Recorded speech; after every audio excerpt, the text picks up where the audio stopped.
সকালবেলায় আমরা করে দিচ্ছি। আমরা জনকণ্ঠের সাবেক কর্মচারী, সাংবাদিক এবং বিভিন্ন বিভাগে কর্মরত যাদেরকে অনিচ্ছাকৃত এবং ইচ্ছাকৃত এবং বিভিন্নভাবে কোনো ধরনের অনিয়ম দুর্নীতি ছাড়াই বরখাস্ত করা হয়েছে এবং এই বরখাস্তের পেছনে যারা জড়িয়ে আছে তারা ঠিকই এখনো পর্যন্ত জনকণ্ঠে কর্মরত আছে।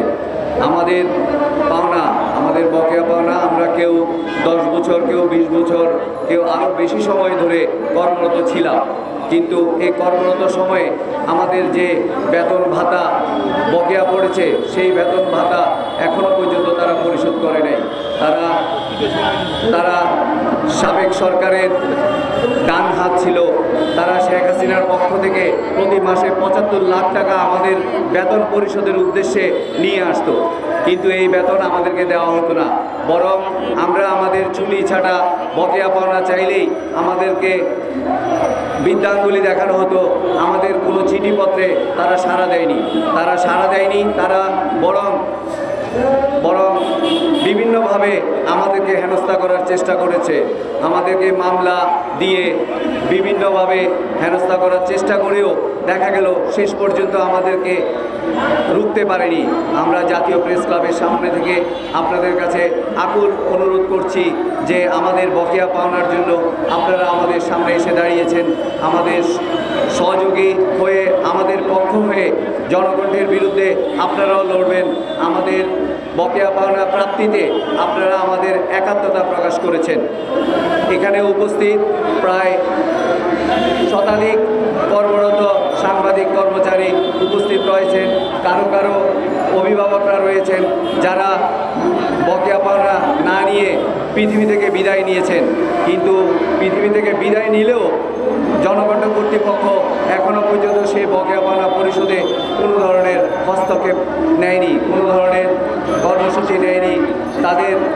তারা আমাদের এই বকেয়া পাওনা গিলে খাওয়ার চেষ্টা করছে। আশা করি আপনারা আমাদের সঙ্গে একাত্মতা প্রকাশ করলে আমরা আমাদের বকেয়া পাওনা পেতে কোনো ধরনের দ্বিধাবোধ হবে না এবং কোনো ধরনের সমস্যা হবে না। আপনাদেরকে আরেকটু অনুরোধ করব, আমাদের এখানে যারা এসেছেন শুধুমাত্র যে ঢাকা শহরে থাকেন তারা তা নয়, তারা দেশের প্রত্যন্ত অঞ্চল থেকে এখানে এসেছেন। তারা বিভিন্ন প্রতিষ্ঠানে কেউ কর্মরত আছেন। যারা কর্মরত আছেন তারা অনেকেই এখানে উপস্থিত হতে পারেননি। যারা কর্মরত নেই তারা সম্পূর্ণভাবে এখানে উপস্থিত হয়ে যাবেন অল্প কিছুক্ষণের মধ্যে। আপনাদের কাছে আমাদের সবিনয় অনুরোধ, আপনারা আমাদের এই বিষয়টি ফলো করে তুললে আমরা উপকৃত হব। আমাদের এই বকেয়া পাওনার পেছনে যারা বর্তমান সিইও থেকে শুরু করে, জিএম থেকে শুরু করে, ডিরেক্টর থেকে শুরু করে সম্পাদক পর্যন্ত সকলেই কিন্তু আমাদের বকেয়া পাওনা পরিশোধের বিপক্ষে আছেন। তারা বকেয়া পাওনা পরিশোধ করবেন না। তারা সরকারের যদি হস্তক্ষেপ, বর্তমান সরকার যদি হস্তক্ষেপ না করেন তারা হয়তো আমাদের বকেয়া পাওনা পরিশোধ করবেন না। আমরা সরকারের হস্তক্ষেপ কামনা করছি, আমরা তথ্য মন্ত্রণালয়ের হস্তক্ষেপ কামনা করছি, আমরা স্বরাষ্ট্র মন্ত্রণালয় সহ